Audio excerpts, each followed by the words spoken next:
A ver, se lo vamos a preguntar a Juan Horacio Gras, quien es director del Hospital Italiano, para que nos dé precisión sobre, primero, estos cambios de criterio para determinar un positivo y cuál es su sensación en relación a la pandemia en general. Doctor, ¿qué tal? ¿Cómo le va? Joel y Belén le saludan desde Córdoba Noticias.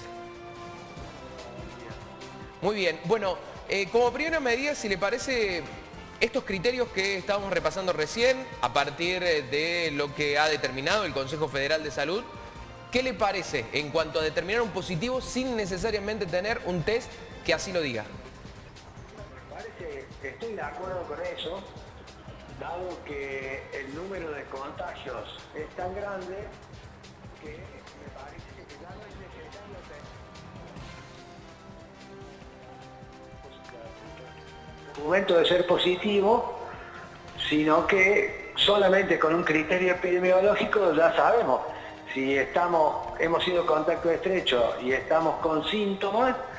Ya sabemos que ese paciente es altamente probable que esté contagiado de COVID. Doctor, y en virtud de este descenso de casos, si se quiere, en Córdoba, ¿se puede decir que ha pasado el pico de la pandemia de Omicron aquí en Córdoba?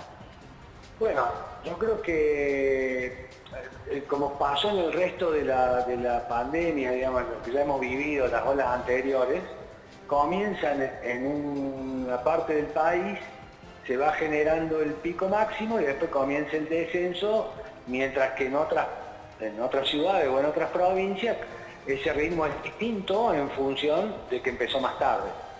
Si se acuerdan, en Buenos Aires en la segunda ola empezó en febrero, marzo, y nosotros empezó en fines de mayo, junio.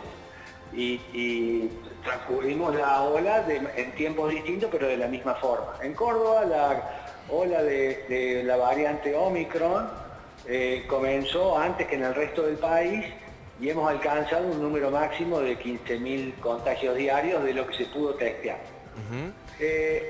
Yo no creo que, todavía no podemos decir para mí que haya bajado, porque el descenso que hemos visto del fin de semana tiene que ver también con los testeos, ¿no?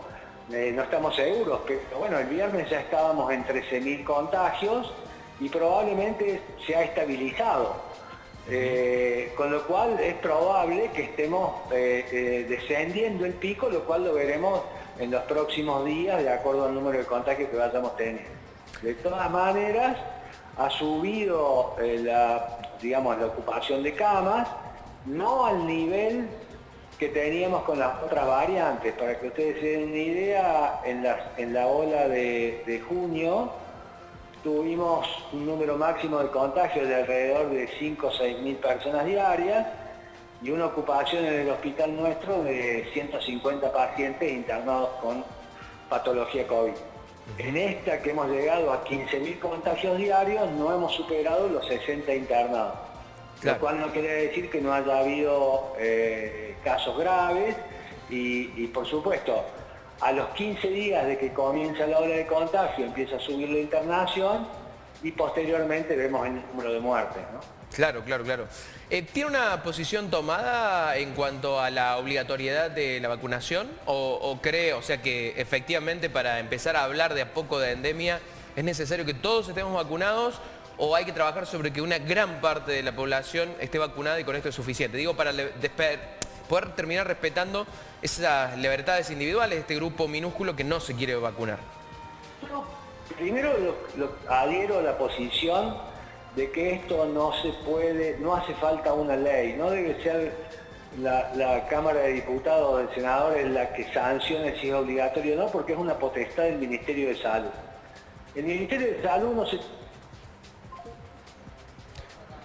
Bueno, ahí vamos a tratar de recuperarlo al doctor, donde, bueno, como primer concepto sobre esto que está en el tapete, pero ojo, no es una situación solo de Argentina. En muchos países se debate sobre si desde el Estado tiene que aparecer esta obligatoriedad de la vacunación para que posteriormente los habitantes terminen acatándola. Hoy por hoy, Argentina da la sensación de que no va a tener esa ley, porque inclusive los propios integrantes del gobierno nacional, por ejemplo la propia ministra, han hablado de que por ahora no es necesario. Sí, la estrategia que se está adoptando en Argentina es a través del pase sanitario, que uno tiene el pase sanitario y acredita la vacunación, bueno, ir introduciendo este pase sanitario en diferentes lugares y en cierta medida arrinconando, si me acepta el término, a que los habitantes, pese a no pesar esta obligación, tengan que vacunarse si es que quieren seguir haciendo una vida normal. Doctor, ahí lo recuperamos. Sí.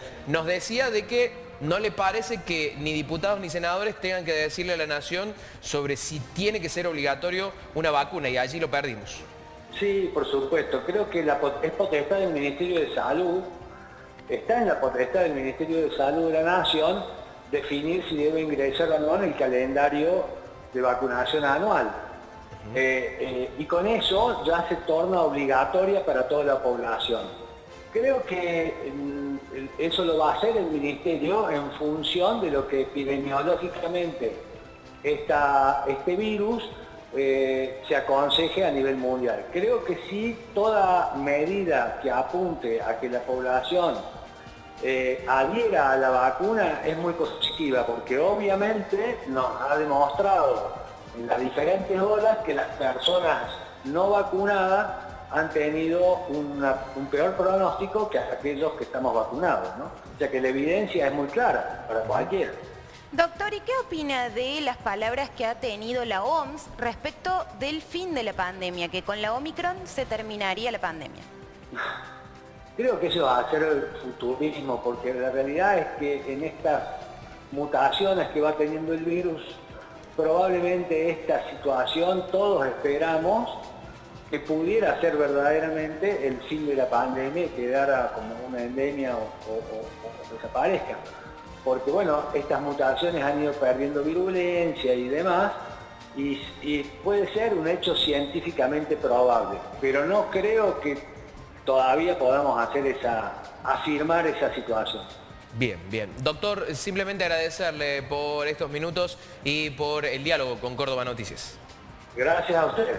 Buenos días.